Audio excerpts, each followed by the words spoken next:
Charlotte buyers are about to make a 20-year decision on a neighborhood that doesn't exist yet. Today, I'm breaking down the River District, the biggest master plan project this county has seen since Valentine. After close to 30 years working the market, 12 years as an agent, I'm showing you how to know if you're getting in early or already showing up late. About 15 minutes west of Uptown, there's a massive stretch of land most Charlotte buyers haven't noticed yet.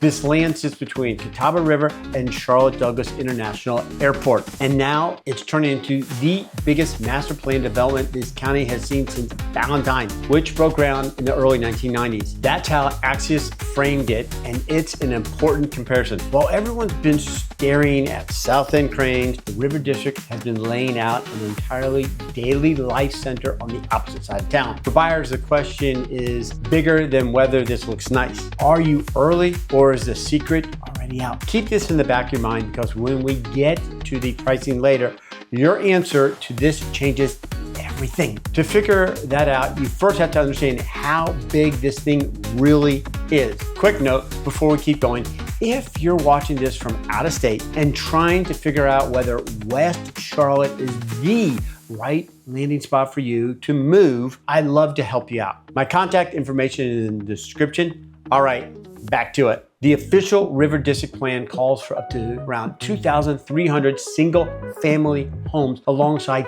thousands more residences across the broader plan. Add in retail, office space, parks, trails preserved, forest, river access, a town center, and a working farm, and you start to see why people keep using the word Valentine. A normal subdivision drops a couple of hundred homes on a piece of dirt and moves on. This one is building a town. Westro is the first phase, the town center neighborhood. Basswood is the second residential piece, and builders have already been closing on lots and selling homes there currently. So this isn't just a rendering anymore. The first residents moved in last summer. Builders are selling homes today, and the infrastructure is going into the ground as we speak. The build out is roughly a 20-year vision. So the homes going up today are chapter 1 of a much longer book. And people who buy chapter 1 tend to do best when chapter 10 finally arrives. The question is whether the West Side is the right place to make that move for you. Charlotte's older premium neighborhoods all share the same problem. South End is built out. Myers Park has been spoken for since most of us were kids, and South Park prices itself for a specific buyer. The West Side has been the quiet exception. For years, this part of the city stayed under the radar, but the access has been sitting there the entire time. You've got I-485 right there.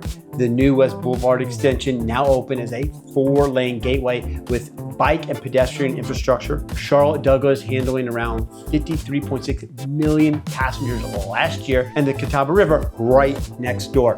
That mix is hard to find anywhere else around here. I mean, river, airport infrastructure, and brand new construction all in one tract of land. And there's one risk tied directly to that access that we'll get into near the end of the video. It's the part most YouTube tours skip. Now, the buyer's appeal is pretty simple. Newer homes, more space, and a planned community feel without giving up the parts of Charlotte that make the city worth living in. But access is just the start. What daily life looks like here is a different conversation. The lifestyle here is built around staying close to home. You got trail loops that open towards the river, coffee at a farm store where the produce came from a 2-acre patch you can see from the playground, and kids burning off energy at the pavilion while you grab lunch at the cafe next door. Then you're back home without ever getting into the car. That's the Ford Village concept inside Westro, and it's the part that separates the River District from a normal subdivision. Crescent isn't just dropping houses on a lot and adding a clubhouse next to the pool. The first stretch of trails is already open, connecting Westro towards Basswood and eventually towards the river. Now, I have to be straight with you. The full restaurant and retail scene isn't there just yet. The farm itself isn't slated to open until next year. And when we get the risk of side of this conversation, that timeline gap is going to become a bigger deal than you think. Now, if you need a finished neighborhood with a dozen diner options from day one, this probably isn't the spot. The right buyer is someone who wants a community that gets better every single year and is okay living through the early stages to get the full version later on. Which raises the obviously next question. What does it cost to plant a flag here? The thing nobody tells you up front is that pricing here runs across a wide range and the spread is wider than people think. 4 builders are active inside the community right now. David Weekley Homes, DRB Homes, Saucy Burbank, and Toll Brothers. Each one is speaking to a different buyer. The starting point is the DRB with townhomes around the mid $400,000 price point and single family homes stepping up into the high $500,000 and a little bit beyond. Then you move into Toll Brothers with luxury 2- and 3-story townhome rooftop terraces and pricing in the low to mid $500,000 price point. David Weekley gives you another step up, usually into the high $500,000 to the low $700,000 depending on their collection. And then Saucy Burbank is where you get into the premium side, starting around the $800,000 price point. So you can land in the mid 400s, or you can be writing a check over $1 million for some of the larger homes.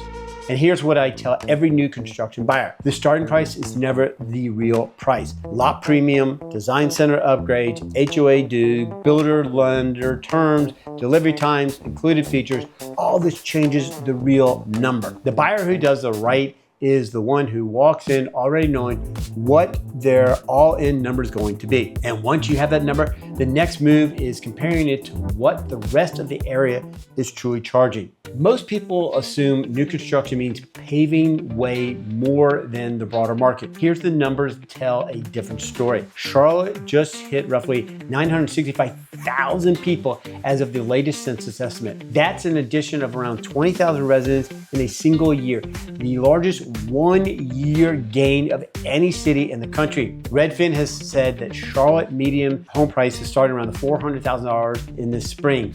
And Canopy's most recently report put Mecklenburg County median around the high $400,000 price point. Now, put that next to the River District townhomes, starting the mid $400,000 price, that puts the entry point right around Market Central. Remember that Valentine comparison from the start of the video. The people who got in there in the early 1990s weren't getting some massive discount at the time. They were buying ahead of the vision, and 20 years later, that vision has become a town inside a town. The question is whether the same pattern repeats itself here. And that comes down to one thing buyers tend to underestimate. So if the pricing is reasonable, the access is great, and the lifestyle pitch is strong, what's the catch? First of all, this is a 2-decade build out. City transportation materials modeled up to 120,000 daily trips at full build out, which means traffic patterns are going to change in ways nobody can fully predict. Retail, restaurants, road capacity,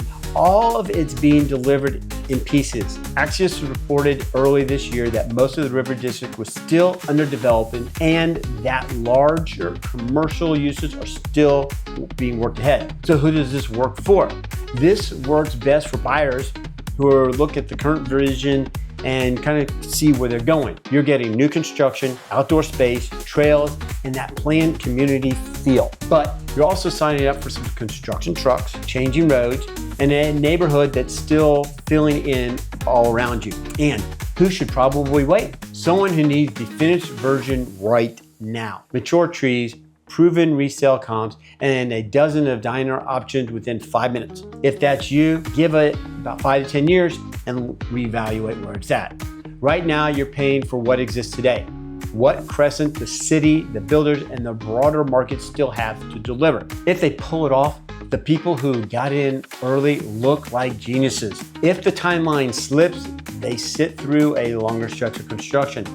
That's the call only you can make. The River District is a long-term call on whether Charlotte's next Valentine scale build-out happens on the west side. The buyers who win here are the ones who understand the trade early, before the rest of the city catches on. If you're weighing the River District against other Charlotte options and want a real walkthrough of what fits you best, shoot me an email at mark@albrecht.com today.